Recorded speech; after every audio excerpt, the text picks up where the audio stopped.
You've probably told yourself this story many times, that you're just an introvert, that you prefer silence over noise, distance over closeness, observation over participation. It feels true. It feels consistent. It explains why you leave early, why you hesitate before speaking, why you replay conversations long after they end.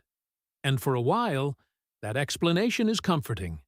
It gives you a name, a category, something stable to hold on to. But there's a quiet detail most people miss. Real introversion doesn't feel like tension.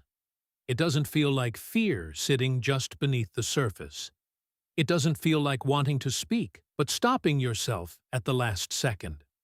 So if that tension is there, then something doesn't quite add up. Imagine this. You're in a room with people, nothing extreme, just a normal social situation. Conversations happening, laughter in the background, small moments where you could easily step in. And you feel it, that subtle pull, a thought forming in your mind, something you could say, a comment, a joke, an opinion. It's there, ready.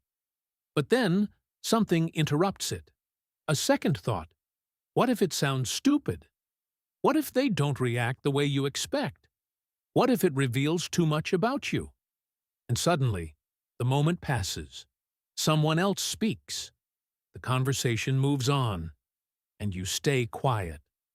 Not because you had nothing to say, but because something inside you said no. Most people would look at that moment and say, "That's introversion." But it's not.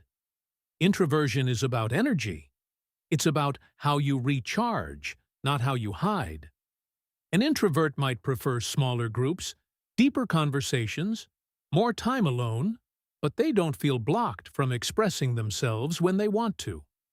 What you're experiencing is different. It's not a preference. It's inhibition. It's a filter that activates before you can be seen. And over time, that filter becomes automatic. So automatic that you stop questioning it. You stop noticing it. You just call it who you are. Underneath that hesitation, there's something much deeper. Because the fear isn't really about saying the wrong thing. It's about being revealed. When you speak, you show a piece of yourself. Your thoughts, your humor, your perspective. And if that piece gets rejected, ignored, or misunderstood, it doesn't just feel like a bad moment. It feels personal. So your mind learns a simple rule. Don't risk it. Stay controlled. Stay safe. Stay unseen. And the more you follow that rule, the more it shapes your identity. Until one day, you're not just someone who hesitates. You're an introvert. This doesn't come out of nowhere. At some point, being seen didn't feel safe. Maybe you spoke and got shut down. Maybe you were judged, laughed at, ignored, or misunderstood in a way that stayed with you. Maybe it wasn't one big moment, but a pattern of small ones. Subtle signals that told you it's better to hold back. Better to observe than participate. Better to protect than risk. And your brain did exactly what it's designed to do. It adapted. It created distance. Not because you are naturally distant, but because distance felt safer than exposure. You see this pattern in small, everyday ways. You type a message, then delete it. You think about reaching out, then decide it's not worth it. You prepare what you're going to say in your head, but when the moment comes, you simplify it. Or say nothing at all. You might even be talkative with certain people, in certain situations where you feel safe enough. And that's the detail that reveals everything. Because if you were truly just introverted, your behavior would be consistent. But it's not. It changes depending on how safe it feels to be seen. At first, this protection feels harmless, even helpful. You avoid awkward moments. You stay in control. You don't expose yourself to unnecessary risk. But over time, something else happens. You start losing access to parts of yourself. Your spontaneous thoughts, your natural reactions, your unfiltered personality. They don't disappear, they just stay inside.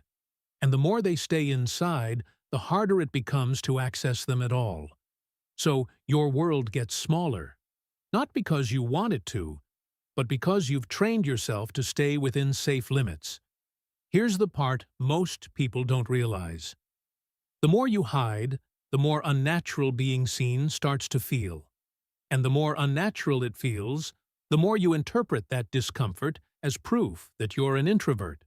So the cycle reinforces itself. You avoid because it feels uncomfortable. It feels uncomfortable because you avoid.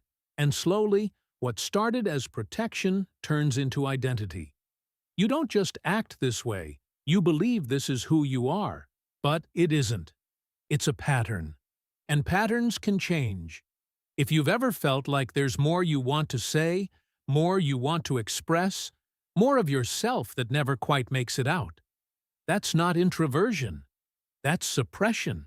And recognizing that changes everything. Because it means there's nothing wrong with your nature. There's nothing fundamentally limiting about who you are. There's just a layer of protection that learned its role too well. And now it's running automatically, even when you don't need it anymore. So instead of asking, "Why am I like this?" try asking something else. Where did I learn that being seen isn't safe? Because that question doesn't lock you into an identity. It opens a door. It shifts the focus from who you are to what happened. And that shift is important. Because if something was learned, it can also be unlearned. Not instantly, not perfectly, but gradually.